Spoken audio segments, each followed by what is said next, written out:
Team Freedom defends their spot in the standings. Now we'll see if Team 8 can do the same. Welcome back to the Heroes Global Championship. We are done with our first series of the day. Dread, now we're moving on to Team 8 versus Naventic.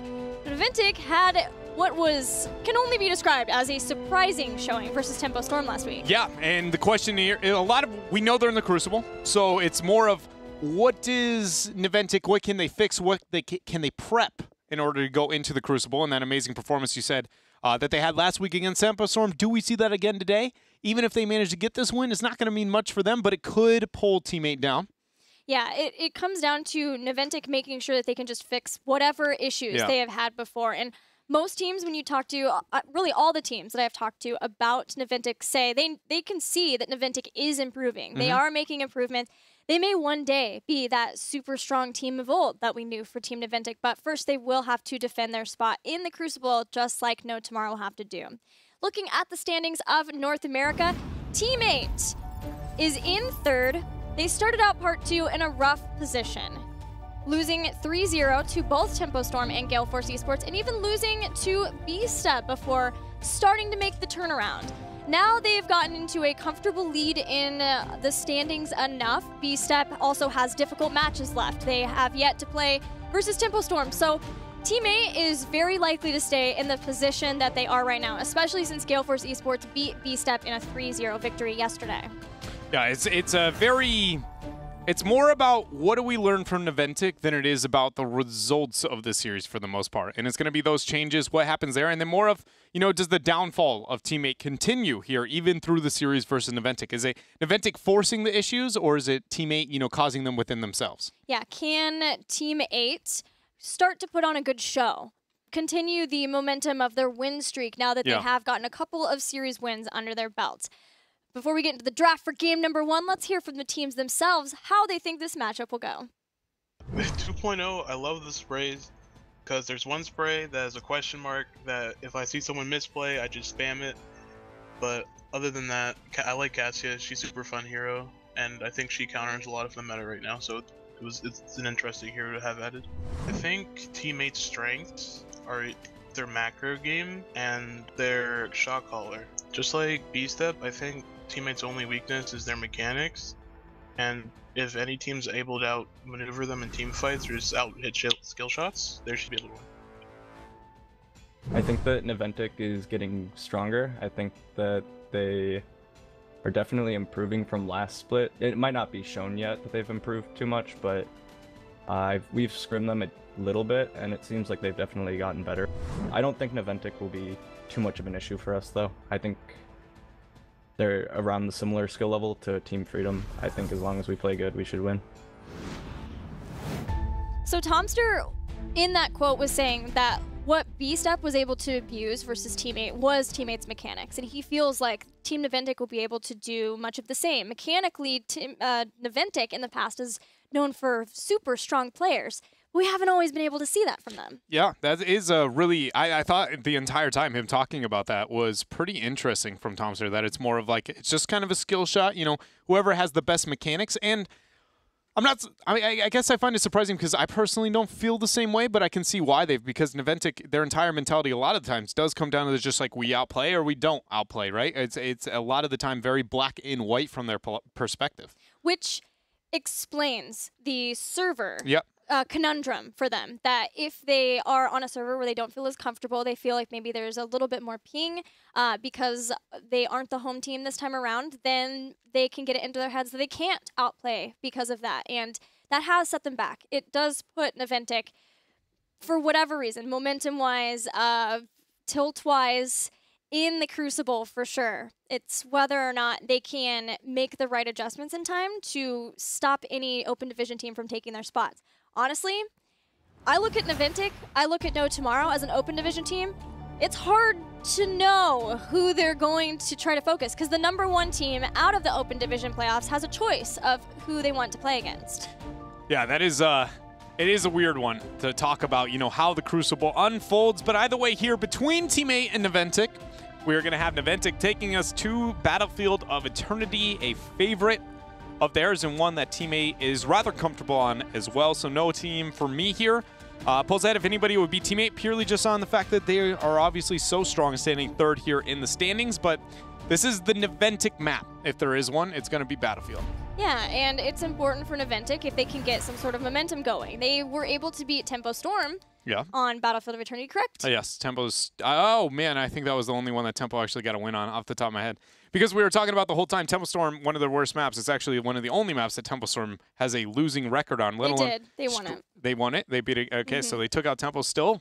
So, yeah. And it was the first pick, and that obviously boded very well for Team Naventic because they nearly took out Tempo Storm. They were 2-1 to them at one point, but then Tempo, whatever turned on, they did say that they were playing some compositions that they just didn't get the early game advantage which they needed with those compositions. So, in the end, Tempo Storm still has only lost the one series to Gale Force Esports yet, but Naventic looked good in that one.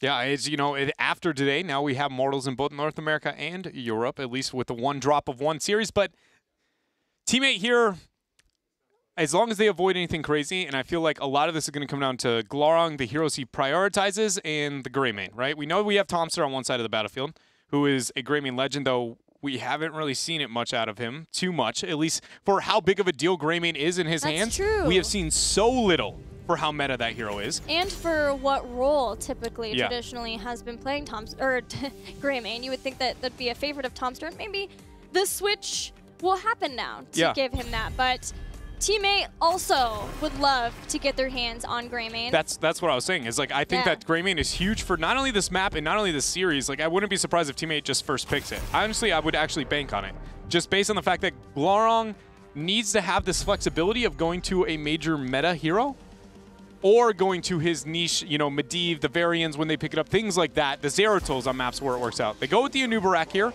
holding to the trend that they view the hero to be pretty strong. Not as crazy as Gale Force, banning it in every single game, but it's a map that they are comfortable picking high in rotation. Naventic have picked Li Ming a lot on Battlefield of Eternity in the past, so possibly trying to make sure that they have what is needed to stop her skill shots. But beyond that, focusing on the role, banning Muradin, getting a new Barak. So a little bit of what we saw in the last game from Team Freedom to No Tomorrows, trying to choke out the warrior role. So teammate now, very comfortably, after that last pick, they view Anubarak as the #1 warrior in the game. Just flat out. They have every single time, they ban Muradin once in a while, but every rotation at the very top, they seem to be quick to pick up the Anubarak. Only one game so far that they haven't. And every other one, it was either first pick with Greymane or it was once in a while with a Chromie, but either way, they picked it very high in rotation. Arthas and Malfurion for Naventic here, so Greymane still left up. And so I, again, can only expect with how high they prioritize it, it would be Greymane 100% in this rotation. My next thought is Uther right after. Versus Team Freedom, teammate were playing similar to what they were before, but even more so, focusing on death balls and what they can enable and do with Medivh. Sometimes getting Varian with that, but then having a Nubarak too. Uther going through, having a Divine Storm out of the portals too, but Greymane for Team 8 is a flex pick. They are able to put either Prismaticism or Glaurung on that hero, and being able to get those flexible picks for them, and it lets them not get choked out of any role later on in the draft. Yeah, because what that does is it's meeting to both of the weaker hero pools. Like if any two players have an exposable hero pool, on the side of Team 8, it is Glaurung and Prismaticism, and both of them can play that hero, which again is why I think it's so huge for Team 8 to get it. Like, I think I would literally say that I would say Team 8's rate of improvement, or like odds of winning a game, increases very high every time they get a Greymane. Not because how good it is, but because how it works towards their player hero pools. To the point where, like, I'm honestly amazed Naventic didn't flat out go, we're either first picking this or we're banning it. Like, I would just flat out be like, I'm removing 2 of your players from comfortable heroes. Everything else they play is B tier, according to what the meta says. Well, maybe because they knew that teammate would get 3 picks, they say, we will deal with 1 Greymane. It's 2 Greymanes that we don't want to deal with. Or Greymane, so that we can draft some sort of poke composition. If we want to have the defensive composition, we don't have to worry about Abathur split soaking at all, because that sometimes is a problem for Naventic. And with the Abathur ban, that really, you know, and Arthas picked up right in that rotation, it does kind of lean towards what you were suggesting, that we do want to be overly defensive. We want to play the defensive game. I just can't, you know, Greymane is a hero that we've talked about for a long period of time. Man, Tassadar popping out there with the Vala. Oh, you know what this is? Last pick Tracer. That's where the variant comes in right now. Variant Medivh. Nope. Yeah, Variant Medivh. Oh, man. Not only with that meat teammate, they go with neither. Wow, and the Chromie's going to be picked up here. Leoric. 4 Prismaticism on the side of teammate. So is it the Tracer? Yoda. Chromie played by Prismaticism. You're right. Forgot about that. Sorry. Man, those guys have been role swapping so much. I know. Actually, it's funny. I sometimes will qualify a team with like some sort of title, and I put for teammate 4 warrior players and a support, and then Chromie. Yeah, that sums it up. That is summing up teammates' drafts as of late. Ooh, look at that new task skin. That's a part of 2.0. Getting the green hue on the default. All right, Gilly. So I was gonna say, I'm feeling less tracery as every second that goes by. Every second that drips away from our countdown clock. If it's not Tracer, who is it? A new Barak taken? It comes down to Zuna. Zeratul. He'll take the Zeratul. Zeratul, no way. Rag?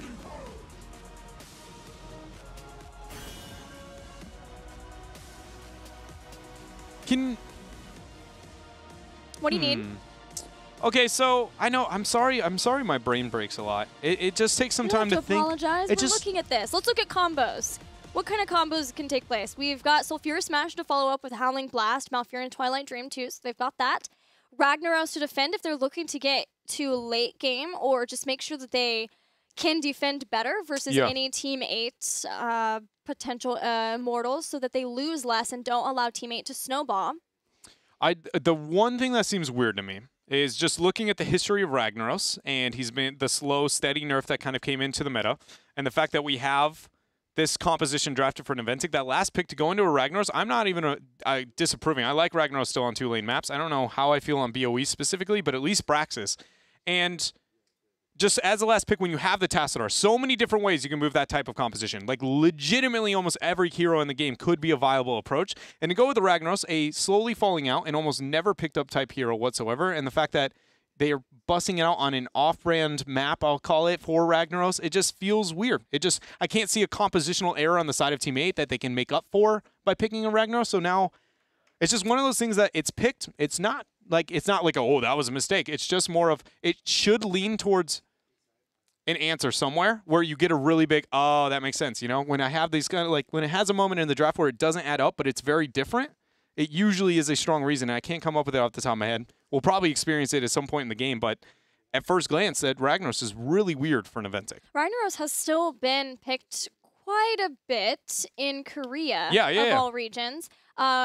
Can't say off the top of my head if I've seen him a lot on Battlefield of Eternity. The one Battlefield of Eternity pick that stands out to me from Korea is Artanis. Yeah, the only, like, Infernal Shrines and then Braxis are the only two that I think of, like, internationally. Ragnaros kind of has some remains, and it makes a lot of sense because the defensive capabilities are so very amazing. Like, I mean, it is awesome. It's just when you have an Arthas, Malfurion, Vala, Tassadar composition, it just seemed weird to move into that later on. There are a lot of stuns, and Resilient Flame could make him a survivable pick. Once Greymane goes in, there's a lot of melee, too, that he can get good, solid healing out of his Empower Sulfur. So maybe it's more about sustainability, and Tassadar is fully focused on allowing Vala to keep herself going and keep herself alive. We'll have to see. A Ragnaros pick from Team Naventic in game number 1 on their battleground, Battlefield of Eternity. We're ready to head into it. Game number 1. We'll see you inside.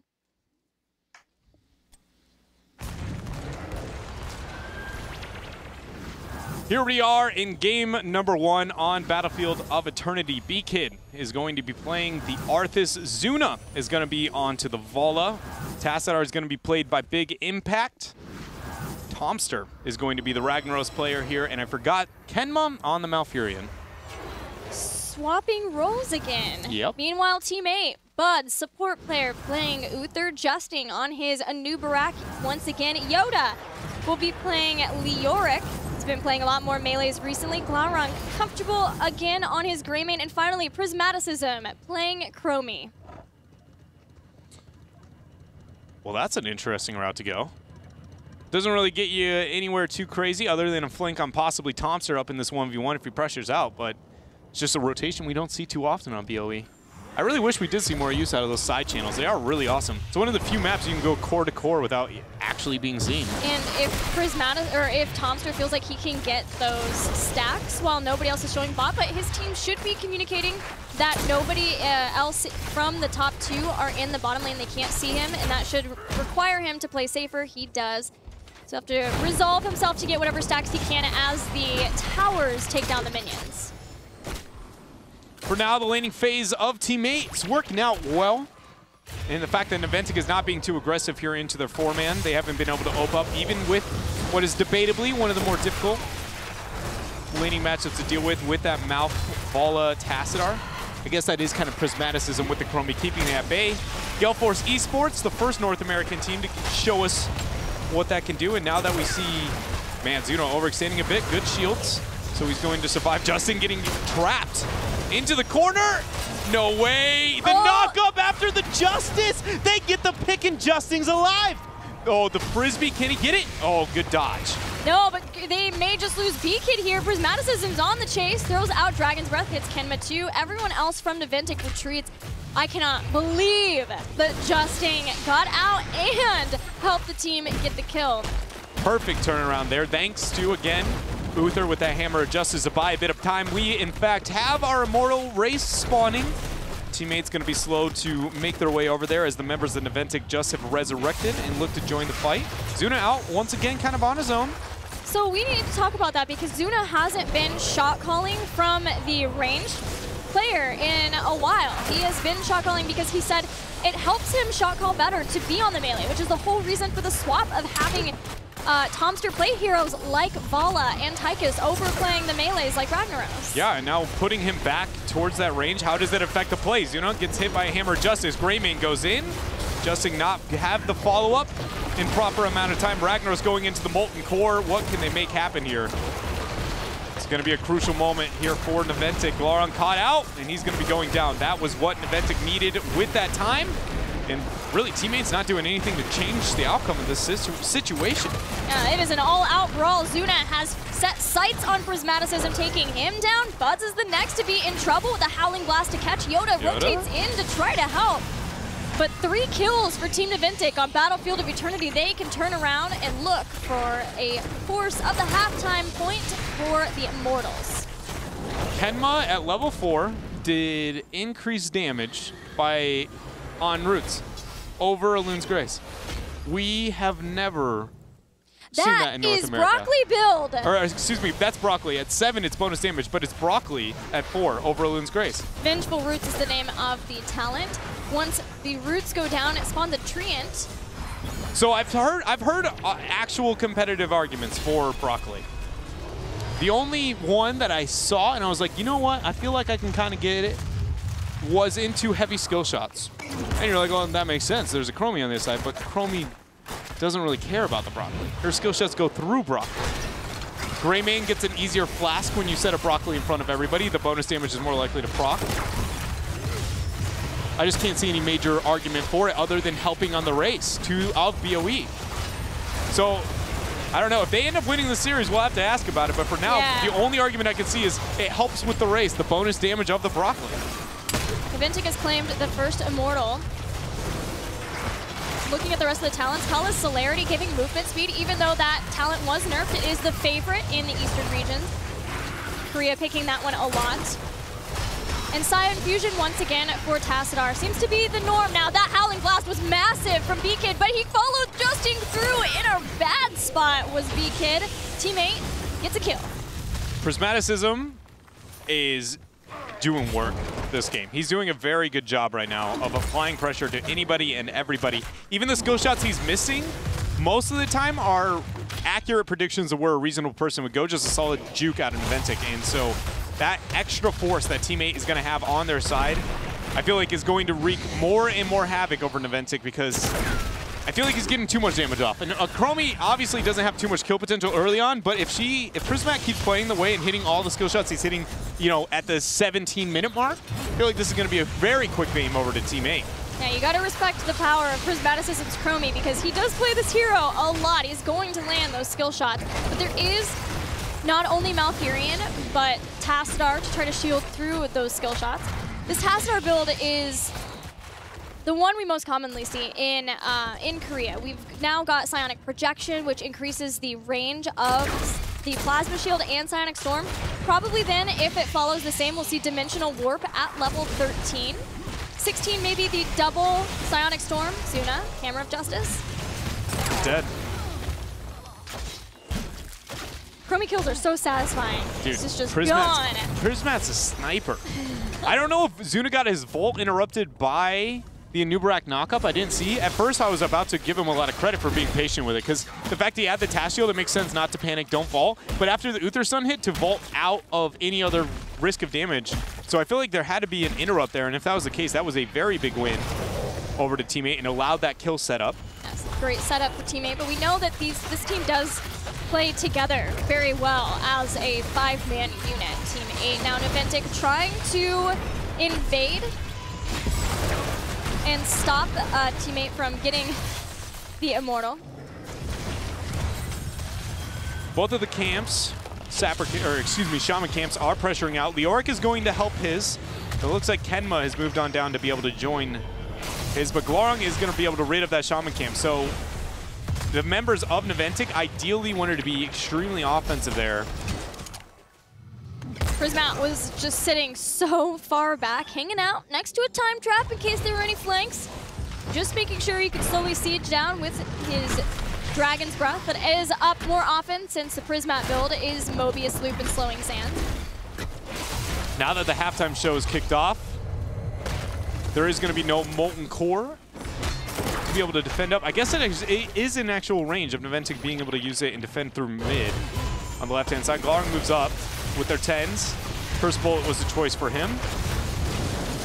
Still no 10 available for Naventic. This should be a 16K shielding Immortal. Cocoon again for Team 8. We've seen both heroic abilities picked by Justing as an already Anubarak. used. I have no idea who's in there, I'll be honest. It's Avala. It's Zuna. Bud sets up, knocked up, Hammer of Justice, death to Vala. Yeah, I mean, I would say on the rate of super duper deleted, I would say it was a pretty good one. You know, like we've seen a few. Duper edition? Yeah, it was respectable. It wasn't like one of those like, did I just miss something that I've never seen before in my entire life? But it's a big win there. No Molten Core going to be used to save this up, at least not yet. Heading back, the siege is happening up in the top lane for Team 8, splitting away from their Immortal, knowing that the Immortal is going to get the fort regardless. So instead, making sure that they can get towers. Love this. Zuna's almost dead. So this is actually cool because it disappeared for so long in North America. The swap with the Immortal. It just kind of, poof, disappeared for a long period of time, but it's coming back. Naventic ran it against Tempo with the inverse swap because it's something I've been honestly harping on so much in Castle to a point where I just stopped bringing it up. Can you define the swap, please? Okay, so when the Immortal is actually sieging, especially when it has shielding above 50% of its HP, most of those cases, it is more beneficial to go the opposite direction of the Immortal, so being the most pressured lane, than it is moving with it. He does not have Hardened Bones, so all full damage straight fused right into an Entomb. Vala's having a tough time this game. Cocoon hits B-Kid. Everyone's scooting back. B-Kid, you are on your own, my friend. Yeah, it's just, let's see how long it lasts. This is respectable.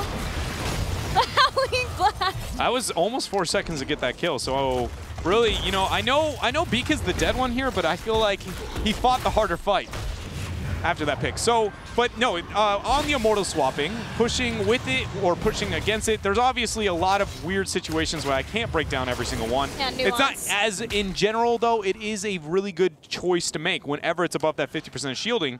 And once again, we see Team 8 actually bussing it out here. Well, it seems safer because there's no way that you can get collapsed on behind the Immortal in the fight. You just choose where you...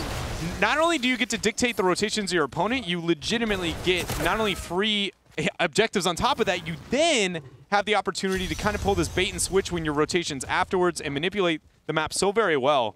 I love the choice. It's just, I'm happy to see it come back because I was afraid that was one of those weird things that happens in North America where it just vanishes forever, and it's gone into the Nexus, just somewhere lost in the wind, within all of the Nexagons.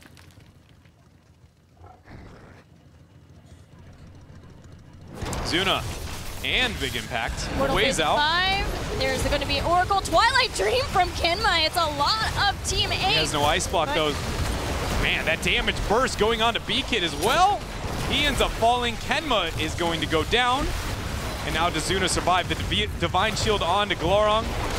He's even going to be able to dodge the Sulfura Smash. 3 for nothing. It's going to be Team 8 in what looks like a not even close fight.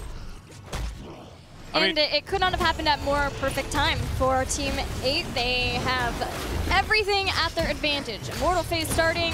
They get to start this, what would be a difficult spot to try to siege into the side of Naventic for free, because Naventic don't have anybody or the 13 talents to try to stop them. Gilly. Dread. We're going to go full circle. Okay. We referenced earlier about shot calling from range for Zuna. Zuna has also been about the 4th time in a row, just completely out getting side soak and getting caught. Showing that, you know, that theory you had. Oh man, Buds, if he gets hit by that stun, good counter momentum with the cocoon. He survives, and that is all that matters for now. But showing that perspective swap of Zuna back onto the range, completely altering his mindset on how to approach the game, the thought process, and leading the team that is Naventic as they're trying to figure everything out, better themselves before the Crucible. It seems like we've taken a step back, at least here in this game. Yeah, well, to make the right changes that are necessary for your team, let's hold on that, because Malfurion is super deleted. Tomster's not faring too hot himself. Zuna doing what he can with Strafe, but Glowron goes for the throat. Not literally, figuratively. I was gonna dodge, go back out to try to take out Tomster, trying to group out Sulfura Smash. The shield, baby. Fine shield. That was pretty. You know, it's one of those ones where it's truly, honestly, not that hard to get off for Buds to hit that Divine Shield, but it's just so nice to see that circle of death on the ground, one person, one shot, and you're like, I got you.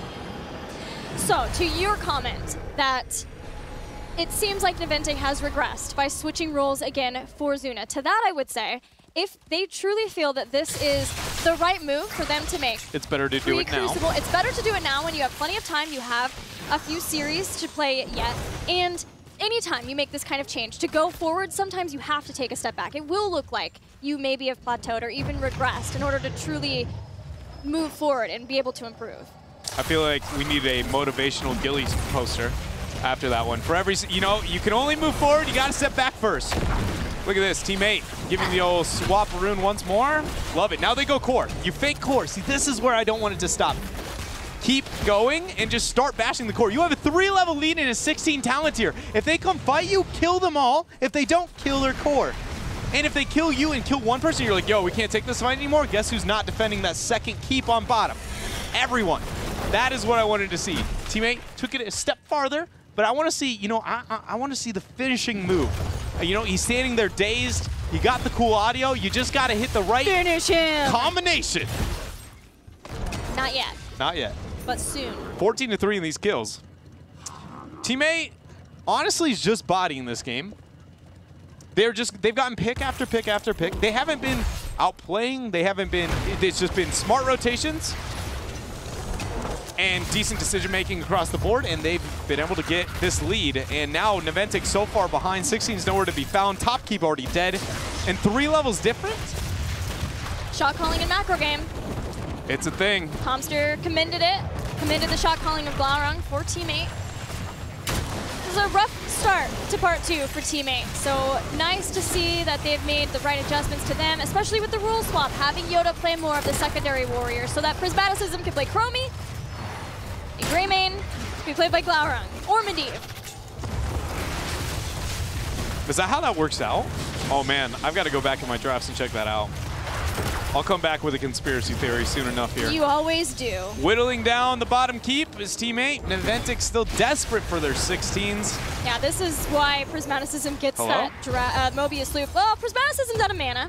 Yeah, that makes sense. Immortals are spawning. I was They're just like, relying on him to just chunk out the Dragon's Breath over and over again, but eventually you will run out of mana. I was really confused for a moment there with the thought process that you and I have talked a bit about in HGC North America of like when you have an advantage and you're trying to force it, when you reapply the same advantage and trying to force, but you weren't willing to take it the first time, but you are the second time. That was it right there. I was like, teammate, you're willing to dance at the keep, but when they try and take the fight, you just back away? Is he going to entomb this? Just checking in. Not yet. There's no 16 for Team Naventic, but it is on the horizon. Top lane starting to get closer and closer to the core. Team 8 starting to get the Immortal that just about would finish the game, unless Naventic can wipe Team 8 before that starts pushing. Everybody rotating out, trying to rid of the damage. Halftime shows here. A lot of HP. Roughly 10,000 difference between the two. What are we going to see? The Broccoli got the Scout. I mean, that is some value. Catapult's building slowly up on top. Teammates going to play the patient game. They're even going to get the Shamans to help escort some of those catapults. Yeah, and this whole time, Prismaticism stays so safe between the two warriors of Justing and Yoda, watching for any flank possibilities. And with the range of reaching through time, he could siege for a long time, even getting a lucky Sand Blast if any of Naventic try to walk through this choke point. Just whittling down at max range there from the Chromie. Cocoons drops, the Burrow Charge is online. Not hitting too many people yet. Twilight Dream does connect though, hitting 3 members. There's the D-Shield, Yoda falling low, but he is surviving for now. There he goes. He ends up dropping, so 1 for nothing, but it's only Yoda. It's only Leoric, and he used Entomb to make sure that all the rest of Teammate got out. Look at the top lane. They gotta respond. It's been a long while. I guess it will only be 1 catapult, so it won't do that much damage. They're fine for now. Next wave, though, if nobody gets back, that is going to be way too much damage. Ragnaros has restored himself to rid of the catapults, only 11%. And here is the Immortal for Team 8. Very little HP left on it, no major advantage. And it's going to be going bottom there with the keep. This is a moment where I wouldn't split push, but they're going to. Huh. Because all this, oh, they're going for a pick. That makes more sense. Nobody over the wall. Tomster. See Zuna. Nice roots to zone. Justing's looking. That's Zuna inside of the cocoon. Broken out by Beefkit before the roots subsided and Team 8 could get in. Tomster takes a hit in his health. Here goes Justing. Burrow charging in. Zuna immediate to respond with a strafe. Howling Blast to hold the members of Team 8 in place for this. Justing taken out. The Immortal starting toward core. It is, and Naventic is able to rotate down, but the members of Team 8 are not done. They're moving in towards the core, trying to split Naventic, even being down the Anubarak. Divine Shield has just come online, so Furious Smash is going to drop on top of Buds, but he's an Uther. If he dies, he's got heals anyways. 40% onto the core. It doesn't look like it's going to matter. This is GG. Team 8, up until the last minute, convincingly taking out Naventic. Another day at work for Team 8 is how I would sum up that game. They played a composition that we looked at and did not see anything different for them. All heroes that they've been playing throughout Part 2, even yesterday in 2.0, looking very good doing so. Only losing a couple of picks here and there and always gaining from it. Yeah, and we saw Naventic bust out the old school Tassadar for the first time ever, even with the I guess it wasn't the first ever, but either way, the Tassadar-Vala duo that we were so very afraid of before, and there was about 0 moments in that game where it looked very good. That being said, there were always 3 levels behind after the first couple of picks that happened on Zuna and the early skirmishes that they ended up losing, so maybe not a fair representation, but for now, Tassadar is looking like he doesn't have a place. Well, we saw the drafting was heavily focused on making sure that Team 8 didn't have Abathur. We'll see what kind of adjustments come in for Naventic. After we get back from this break, we'll have Game 2.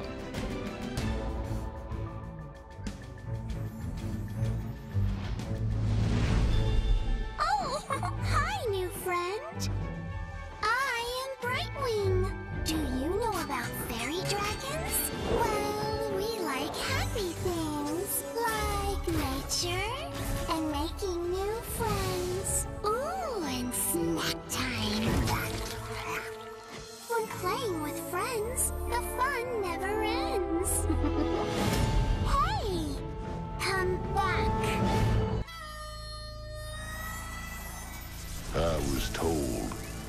suit would be my prison. Suits me just fine. Been called a lot of things. A renegade, an outlaw. Guilty as charged. Makes life exciting. You never know who or what will be on your side. So when the Nexus came calling, there was only one thing to say.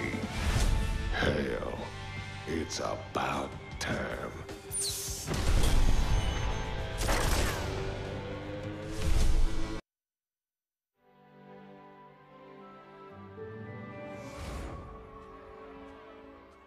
Peace. It has been my life's work. Through honesty and diplomacy,